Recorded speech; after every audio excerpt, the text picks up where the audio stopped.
നമസ്കാരമുണ്ട്.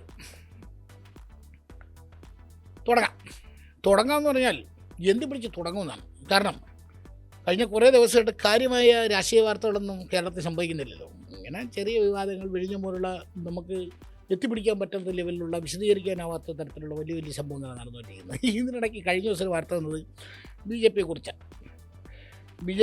സത്യം പറഞ്ഞാൽ ആ വാർത്ത ആലോചിക്കുമ്പോൾ ഇതിപ്പോൾ അമ്പ് കൊള്ളാത്ത പറ്റില്ല കുരുക്കളിൽ എന്നൊക്കെ പണ്ടാരുണ്ടോ പറഞ്ഞ പോലായി. കാരണം ഈ ഫണ്ട് പിരിവ്, ഫണ്ട് വെട്ടിപ്പ് രാഷ്ട്രീയ പാർട്ടികളെ സംബന്ധിച്ച് ഇതൊക്കെ സാധാരണമാണ്. പക്ഷേ ഞങ്ങൾ ഇതിൽ നിന്നെല്ലാം വ്യത്യസ്തരാണ്, ഞങ്ങൾ അഴിമതി രഹിതരാണ് എന്നാണ് ബി ജെ പി പറഞ്ഞുകൊണ്ടിരുന്നത്. സംസ്ഥാന ബി ജെ പിയുടെ കാര്യത്തിൽ നമുക്കറിയാം, ഇടതു മുന്നണിയുടെയും വലതു മുന്നണിയുടെയും അഴിമതികളിൽ മനം മടുത്തവരാണ് കേരളം, അതുകൊണ്ട് ഞങ്ങൾ അധികാരത്തിലേറ്റുവെന്ന് കുറേ നാളുകളായി ഇവിടെ പറഞ്ഞുകൊണ്ടിരിക്കുന്ന ഒരു രാഷ്ട്രീയ പാർട്ടി. ചുരുക്കത്തിൽ ബി ജെ പിക്ക് ഇപ്പോൾ നല്ല കാലമാണ് കേരളത്തിൽ. നമുക്കറിയാം, ചരിത്രത്തിലാദ്യമായി തിരുവനന്തപുരം പോലുള്ളൊരു വലിയ കോർപ്പറേഷൻ്റെ ഭരണത്തിൽ കയറാൻ ബി ജെ പിക്ക് കഴിഞ്ഞിരിക്കുന്നു. ഭരണവുമായി ബന്ധപ്പെട്ട് വിമർശനങ്ങൾ ഒട്ടേറെ ഉണ്ട്. മറ്റേ മാലിന്യ നീക്കം സംഭവിച്ചു തുടങ്ങി ഒരുപാട് പരാതികൾ നിലനിൽക്കുന്നു എങ്കിൽ പോലും ഭരണത്തിൽ ബി ജെ പിയാണ്. നിയമസഭയുടെ കാര്യമെടുക്കുമ്പോൾ ചരിത്രത്തിലാദ്യമായി 3 നിയമസഭാ അംഗങ്ങൾ ചാത്തന്നൂരും നേമത്തും കഴക്കൂട്ടത്തും ബി ജെ പി പ്രതിനിധികൾ ജയിച്ചു വരുന്നു. ബി ജെ പി സംസ്ഥാന അധ്യക്ഷൻ ഉൾപ്പെടെ 3 ഘടാഘടികന്മാർ, അവരുടെ 3 പ്രധാന നേതാക്കൾ എം എൽ എമാരായി കേരള നിയമസഭയിലുണ്ട്.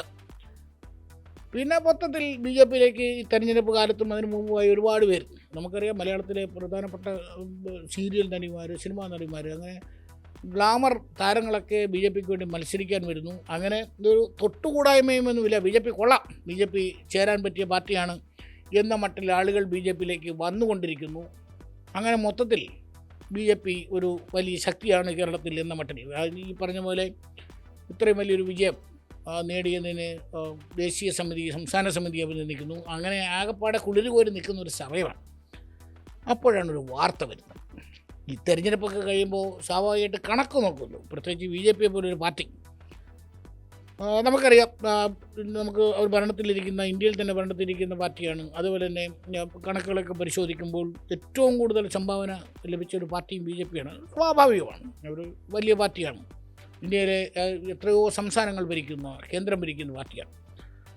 അപ്പോൾ സ്വാഭാവികമായിട്ടും ആവശ്യം പോലെ ഫണ്ടുള്ള പാർട്ടിയായിട്ട് നിയമസഭാ തെരഞ്ഞെടുപ്പ് നടക്കുന്ന സംസ്ഥാനങ്ങൾക്ക് ഈ ഫണ്ട് കൊടുക്കും. തെരഞ്ഞെടുപ്പ് പ്രവർത്തനങ്ങൾ നടക്കണമല്ലോ, അത് സ്വാഭാവികമായിട്ട് കൊടുക്കേണ്ടതാണ്, കൊടുക്കണം. എല്ലാവരും അങ്ങനെയാണല്ലോ. ഇപ്പോൾ കോൺഗ്രസും എല്ലാവർക്കും ഫണ്ട് കൊടുക്കുന്നുണ്ട്, CPM കൊടുക്കുന്നുണ്ട്. അതിന് ഈ കൊടുക്കുന്ന മാത്രമല്ല, ഈ തെരഞ്ഞെടുപ്പ് കഴിയുമ്പോൾ ഇതൊക്കെ പരിശോധിക്കുമല്ലോ. ഞങ്ങൾ കൊടുത്ത പൈസ ഇവരൊക്കെ ചിലവാക്കിയോ, ആരെങ്കിലും വീട്ടിൽ കൊണ്ടുപോയോ, സ്വാഭാവികമാണ്, അത് രാഷ്ട്രീയ പാർട്ടികൾ അത് ചെയ്യും. കേരളത്തിൽ സംഭവിച്ചത് എന്തെന്ന് വെച്ചാൽ, കഴിഞ്ഞ ദിവസം ഒരു വാർത്ത വന്നു. സംസ്ഥാന ബി ജെ പിയിൽ ഫണ്ട് വെട്ടിപ്പ് എന്ന വാർത്തയാണ് വന്നത്. ഈ വാർത്ത വരുമ്പോൾ, വാർത്തയുടെ വിശദാംശങ്ങളിലേക്ക് പോയപ്പോൾ മനസ്സിലാക്കാൻ കഴിയുന്നത്, ഈ തിരഞ്ഞെടുപ്പ് കാലത്ത് കേരളത്തിലെമ്പാടും ബി ജെ പിക്കാർ കിട്ടിയ കൊടി മുഴുവൻ കൊടുത്തത് ദേശീയ നേതൃത്വമാണ്. കോടി എന്നൊക്കെ പറഞ്ഞാൽ എനിക്ക് തോന്നുന്നു ലക്ഷക്കണക്കിന് കോടിയിലുണ്ടാവുമല്ലോ, ലക്ഷക്കണക്കിന് കോടി ഉണ്ടാവും. ഈ കൊടി മൊത്തം കൊടുത്തത് ദേശീയ നേതൃത്വമാണ്. അപ്പോൾ എല്ലാ സംസ്ഥാനങ്ങൾക്കും അങ്ങനെ ആയിരിക്കും ചെയ്തിട്ടുണ്ടാവുക എന്നുള്ള ഉറപ്പാണ്.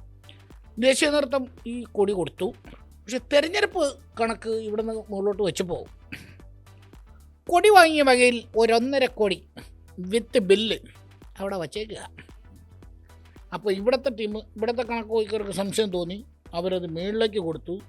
മേളിൽ നിന്ന് നോക്കിയപ്പം ഞങ്ങൾ കൊടുത്ത കൊടിക്ക് ഞങ്ങൾക്ക് കിട്ടുമില്ലോ, 1.5 കോടിയായിപ്പോയി. ശ്രദ്ധിക്കണ്ടേ അമ്മാനെ എന്ന് മേളിൽ നിന്ന് ചോദിച്ചോ ഇല്ലേ എന്നറിഞ്ഞൂടാ. ഏതായാലും പണി വന്നിട്ടുണ്ട് എന്നാണ് വാർത്തകൾ വരുന്നത്. ഇവിടുത്തെ ബി ജെ പിയുടെ ഒരു സംസ്ഥാന സെക്രട്ടറി, ഒരു അഞ്ജന, പുള്ളിക്കാരിയാണ് ഈ കണക്കൊക്കെ വെച്ചതെന്ന് വാർത്തയിൽ പറയുന്നുണ്ട്. 1.5 കോടി കൊടി വാങ്ങിയതിന് ചിലവാക്കിയെന്ന്. അങ്ങനെ നോക്കി വന്നപ്പോൾ വേറെയും ചില കണക്കുകളിൽ പെശകുണ്ട് എന്നാണ് മുകളിൽ നിന്ന് കണക്ക് നോക്കിയവർക്ക് മനസ്സിലാക്കിയതെന്നും അഞ്ജന അടക്കമുള്ള ചില ആളുകളിലേക്ക് അച്ചടക്ക നടപടി വരുന്നുണ്ട് എന്നുമൊക്കെയാണ് വാർത്തകൾ വന്നത്. ഏതായാലും വാർത്ത വന്നു, വാർത്തയും വേഗം വൈറലായി. കാരണം നമ്മൾ അഴിമതിരഹിതരാണ്, ഞങ്ങൾക്ക് വെട്ടിപ്പില്ല എന്നൊക്കെയാണല്ലോ പറഞ്ഞുകൊണ്ടിരുന്നത്. അപ്പോൾ ഇതെങ്ങനെ സംഭവിച്ചു എന്നുള്ള ചോദ്യമായി. പിന്നീട് വാർത്തകൾ വരുന്നുണ്ട്, ഈ പുള്ളിക്കാരി മറ്റേ വീട്ടിൽ ലോൺ അടച്ചു തീർത്തു, പുതിയ വണ്ടി എടുത്തു.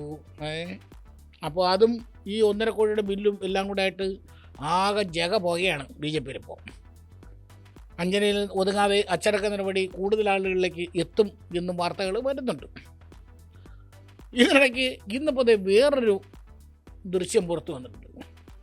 ABVP നേതാവെന്നാണ് ആദ്യം പറഞ്ഞു കേട്ടത്. അപ്പോൾ ABVPക്കാർ പറയുന്നത് ഞങ്ങൾ പോയിട്ട് ഒരു ബന്ധവുമില്ല, പിന്നെ പക്ഷേ BJP ഓഫീസിലൊക്കെ ഞങ്ങൾ കണ്ടിട്ടുണ്ട് എന്നാണ്.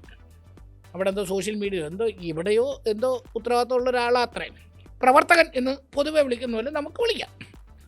ഒരു BJP പ്രവർത്തകൻ സിദ്ധാർത്ഥൻ അങ്ങനെ എന്തോ ഒരു പേരാണ് വാർത്തയിൽ കണ്ടത്. ഏതായാലും സിദ്ധാർത്ഥൻ്റെ അത്യാർത്ഥി എന്നൊക്കെ വേണേൽ പറയാം. പുള്ളി കുറേ നോട്ട് 500 രൂപ കെട്ടുകണക്കിന് നോട്ടിൻ്റെ ഫ്രണ്ടിൽ നിന്ന് ഒരു സെൽഫി എടുത്ത പോട്ടെ, തിരഞ്ഞെടുപ്പ് കാലത്തെടുത്ത സെൽഫിയാണ്, സ്വാഭാവികമായിട്ടും ഫണ്ട് വന്നതായിരിക്കും. സെൽഫി എടുത്തിട്ട് പുള്ളി അന്ന് തന്നെ ഇതെടുത്ത് മറ്റേ ഇൻസ്റ്റാഗ്രാമിൽ ഇട്ടത്രേ. അപ്പോൾ അതാരോ കണ്ടിടാ എടുത്ത് മാറ്റി, ഇതൊന്നും ഇട്ടുകൂടാതെ പറഞ്ഞ് അന്ന് കണ്ട് മാറ്റിക്കുകയൊക്കെ ചെയ്തു. ആ പടം ഇപ്പോൾ വീണ്ടും പുറത്തു വന്നിട്ടുണ്ട്. സിദ്ധാർത്ഥൻ്റെ അത്യാർത്ഥി ആരായാലും ഇത്രയും പൈസ ഒരുമിച്ച് കണ്ടാൽ ഒരു ഫോട്ടോ ഒക്കെ എടുത്തു പോകും, കുറ്റം പറയാൻ പറ്റത്തില്ല. പക്ഷെ അതെടുത്ത് ഇൻസ്റ്റയിലൊക്കെ ഇടുക എന്ന് പറഞ്ഞാൽ കട്ടി പരിപാടി തന്നെ. അപ്പോൾ ഇതിങ്ങനെ ഓരോ കഥകളായി ഇങ്ങനെ പുറത്തു വരികയാണ്. ഫണ്ട് തട്ടിപ്പ്, കേന്ദ്ര നേതൃത്വം കൊടുത്ത പൈസ അടിച്ച് മാറ്റുന്നു എന്നൊക്കെ പറഞ്ഞ് ബഹളം നടന്നുകൊണ്ടിരിക്കുകയാണ്.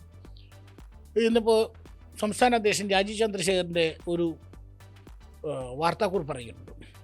വ്യാജ വാർത്തകൾ ശ്രദ്ധിക്കുക, BJPക്കെതിരെയുള്ള വ്യാജ വാർത്തകൾ. എന്നിട്ട് അതിൻ്റെ ആദ്യത്തെ പാരഗ്രാഫിൽ പറയുന്നത് BJPക്കെതിരെ ഇങ്ങനെ പല വാർത്തകളും വരുന്നുണ്ട്. ചരിത്രത്തിൽ ആദ്യമായി നമ്മൾ 3 MLA കിട്ടിയാണ്. അതിന് സംസ്ഥാന നേതൃത്വത്തെ ദേശീയ നേതൃത്വം അനുമോദിച്ചു. തെരഞ്ഞെടുപ്പ് കാലത്ത് നമ്മൾ ഈ ഫണ്ട് ഈ ഓഡിറ്റിംഗ് ഒക്കെ പൂർത്തിയാക്കി, അങ്ങനെയുള്ള ഏക പാർട്ടിയാണ് BJP എന്നെല്ലാം പറയുന്നുണ്ട്. അതിങ്ങനെ പറഞ്ഞു വന്നിട്ട് പുള്ളി പറയുന്നുണ്ട്, ഈ അച്ചടക്ക നടപടി എന്നൊക്കെ പറയുമ്പോൾ അതൊരു പാർട്ടിയുടെ ആഭ്യന്തര കാര്യമാണല്ലോ. ഈ പാർട്ടിയിലുണ്ടാകുന്ന അച്ചടക്ക നടപടി എങ്ങനെയാണ് പൊതുസമൂഹത്തെയും മാധ്യമങ്ങളെയും ബാധിക്കുക എന്നൊരു ചോദ്യവും അദ്ദേഹം ചോദിച്ചിട്ടുണ്ട്. അതായത് അച്ചടക്ക നടപടി ഉണ്ട്, അതവിടെ ജനാധിപത്യ പാർട്ടിയിൽ സ്വാഭാവികമാണല്ലോ എന്നൊരു ചോദ്യവും അദ്ദേഹം ചോദിക്കുന്നുണ്ട്. അച്ചടക്ക നടപടി ഞങ്ങളുടെ ആഭ്യന്തര കാര്യമാണ്, നിങ്ങൾക്ക് എന്താണ് മാധ്യമങ്ങളെ, നിങ്ങൾക്ക് എന്താണ് പൊതുസമൂഹമേ എന്നാണ് രാജീവ് ചന്ദ്രശേഖർ ചോദിക്കുന്നത്. അങ്ങനെയല്ലല്ലോ ചേട്ടാ, ഈ ബാക്കിയുള്ള സ്ഥലങ്ങളിലൊക്കെ ഈ അച്ചടക്ക നടപടിയും പുറത്താക്കലും സസ്പെൻഷനൊക്കെ വരുമ്പോൾ ചാടിക്കയറി എന്തെല്ലാമാണ് നിങ്ങളൊക്കെ പറയുന്നത്. അപ്പോൾ നിങ്ങളുടെ പാർട്ടിയിൽ അങ്ങനെ ഉണ്ടെങ്കിൽ പുറത്തുള്ളവർക്ക് അത് അറിയാനുള്ള അവകാശമില്ലേ? മാധ്യമങ്ങൾക്ക് വാർത്ത കൊടുത്തൂടെ? അതെന്താണ് അങ്ങനെ ഒരു ഡയലോഗ്? അത് മോശമല്ലേ? ഏതായാലും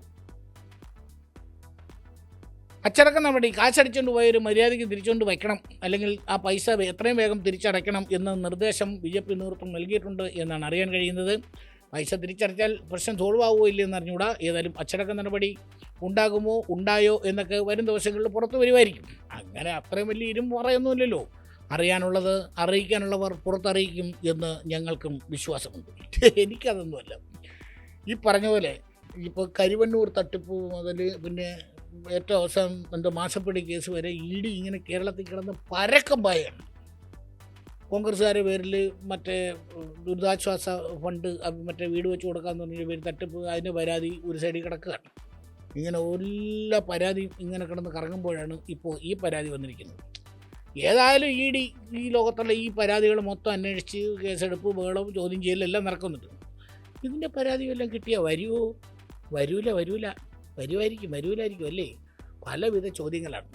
ED വന്നാലും വന്നില്ലേലും സംഭവം നടന്നിട്ടുണ്ട് എന്ന് വാർത്തകൾ വന്നിട്ടുണ്ട്. ഇത് വിശ്വസിക്കരുത് എന്ന് BJPയുടെ പ്രസിഡൻ്റ് പ്രസ്താവന തൊട്ട് പിന്നാലെ വന്നിട്ടുണ്ട്. ED വന്നാലും വന്നില്ലേലും ഫണ്ട് മുക്കിയാലും മുക്കിയില്ലെങ്കിലും വാർത്തകൾ വന്നുകൊണ്ടിരിക്കും. അതുകൊണ്ട് ഇത് ഞങ്ങളുടെ ആഭ്യന്തര കാര്യമാണ് എന്ന് പറഞ്ഞ് രക്ഷപ്പെടാൻ ശ്രമിക്കരുത്. ശരി. കൂടുതൽ വാർത്തകൾക്ക് News 18 Keralam YouTube channel subscribe ചെയ്യുക.